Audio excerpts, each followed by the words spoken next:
The greatest battlefield, the mind. The war is not in the heavens, it's in the mind. The enemy knows that if he wins in your mind, he doesn't need to win anywhere else. The mind is the seat of decision-making, imagination, memory, belief, and identity. That's why the serpent didn't touch Adam and Eve's hands, he aimed at their reasoning. The battle always begins in the realm of thought, not action. For example, Eve saw that the fruit was desirable before she ate it. She believed a lie. Genesis 3 verse 6. Scripture anchor for this is Romans 7 verse 23 says, "But I see another law at work in me, waging war against the law of my mind." Ask yourself daily, what am I thinking? And who told me that thought was true? The war within. Thought strongholds and mental agreements. Every compromise begins in the imagination. Satan's strategy is subtle. He doesn't need your body when he already has your belief. Strongholds aren't just sins, they are mental fortresses built on lies, trauma, and repetition. Every believer, no matter how anointed, gifted, or disciplined, must confront internal warfare. This battle is not always seen in our actions, but it's always raging in our thoughts, emotions, assumptions, and belief systems. You can be in church, speaking in tongues, and still be bound by strongholds in your mind, because thoughts become patterns. Patterns become strongholds, and strongholds become your reality. What is a stronghold?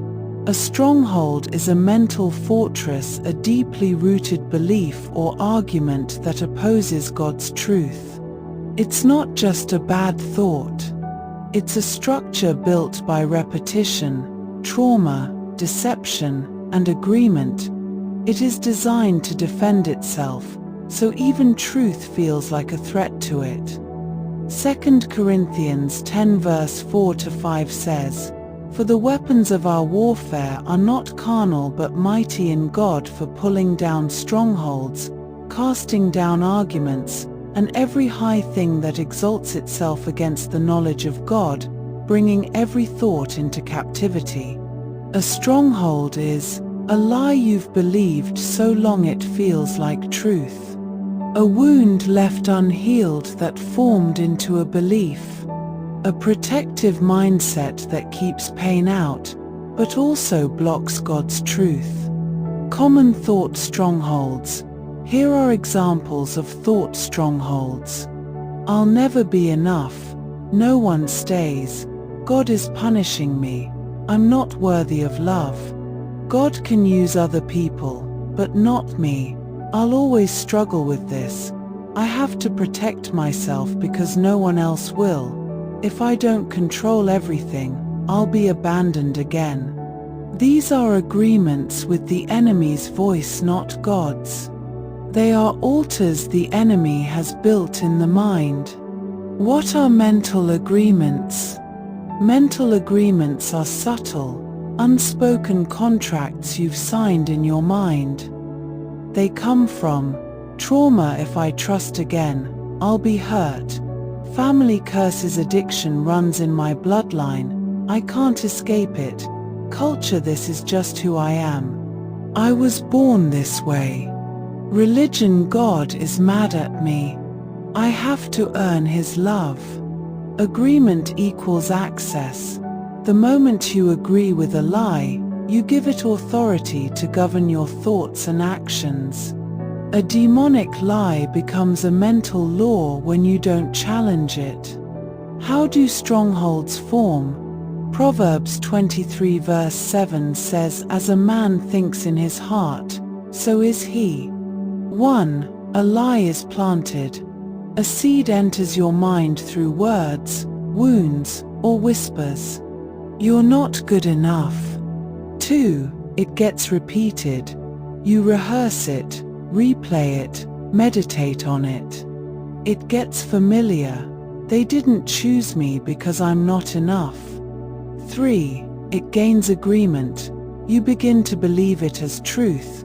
You start filtering your life through it. God must not have called me. 4. It becomes a fortress. Now it's a protected system. Even when truth is presented, it gets deflected. That scripture must not apply to me. How do you break a stronghold? 1. Expose it. You cannot defeat what you won't define. Ask the Holy Spirit, what lies have I been living under? Example, I need people's approval to feel secure. 2. Renounce it. Break agreement. Out loud. I renounce the lie that I must perform to be loved. 3. Replace it with truth. Find scripture that demolishes the lie and rewire your mind. I am accepted in the Beloved. Ephesians 1 verse 6. 4. Repetition plus revelation equals renewal. Don't just read truth, rehearse it. Your brain was trained by repetition, and it must be retrained the same way. Romans 12 verse 2 says, be transformed by the renewing of your mind. Spiritual reality is, you can be delivered but still mentally bound. Deliverance breaks the demon's grip. Renewal breaks the lie's agreement. If you cast out a spirit but never cast down a thought pattern, the house is still occupied. Jesus said in John 8 verse 32, you shall know the truth, and the truth shall make you free. He didn't say deliverance would make you free. He said truth would. Deliverance is access, renewed truth is maintenance. Deliverance decree for strongholds and agreements. Pray this out loud. Father, in the name of Jesus, I bring my mind under submission to your word. I repent for every agreement I've made with fear, rejection, shame, and self-hatred. I renounce every lie the enemy has planted in my thinking and I cast it down. I destroy every mental stronghold that opposes your truth. I declare that I have the mind of Christ. I will think truth, speak truth, and live in truth. My identity is not in my pain, my identity is in your promise. I am not what happened to me, I am who you say I am. In Jesus' name, Amen. You won't always feel free, but you are. You won't always think right, but you can. Victory doesn't come from never hearing lies, it comes from never letting them live. Every lie exposed is a chain broken. Every thought taken captive is a demon denied. You're not crazy, you're in a war, but you've already been given the authority to win. Bloodline iniquity, how mental battles are inherited. Many battles didn't start with us, we inherited them. Iniquity is the crooked bend in the soul that runs in families. It doesn't just show up in actions, it shows up in patterns of thinking. That's why children of angry parents battle internal rage even without seeing violence. Unrepented sin leaves a legal right for demonic access. Exodus 20 verse 5 says that, visiting the iniquity of the fathers on the children. Trauma creates tracks, and the train of your thoughts will follow the track it's been given, unless it's rerouted by truth. Prayer declaration. Lord, I renounce every inherited belief system, lie, and emotional pattern that opposes your word. Flesh versus spirit, the war of leadership. The mind wants to lead, but the spirit wants to rule. You are triune body, soul, and spirit. The mind is the bridge. And every day, your bridge is pulled by two kingdoms. Your flesh seeks comfort. The spirit seeks purpose. Your thoughts are the battleground. Romans 8 verse 5 to 6 says to be carnally minded is death. Flesh is not your body, it's your unredeemed mindset. The flesh fights what makes you holy. It wants entertainment over prayer, comfort over calling. Today, I choose to let the Holy Spirit lead my thinking. I silence the cravings of my flesh. The nature of the flesh is internal sabotage. The flesh resists God and demands to be heard. The flesh is a liar. It wants what feels good, not what is good. It's not just lust and anger, it's overthinking, self-sabotage, pride, and laziness disguised as boundaries. Galatians 5 verse 17 says the flesh desires what is contrary to the Spirit. Flesh says, I don't feel like it, God understands, I'll deal with it later. But your spirit must respond. Feelings aren't facts, God's word is my final authority. Spirit superiority, the power to obey.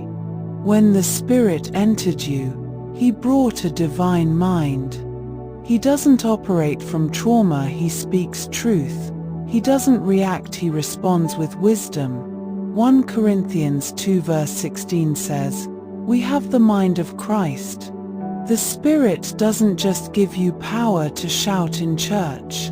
He gives you wisdom to navigate mental warfare, relationships, anxiety, and decisions. Declare, I walk by the Spirit.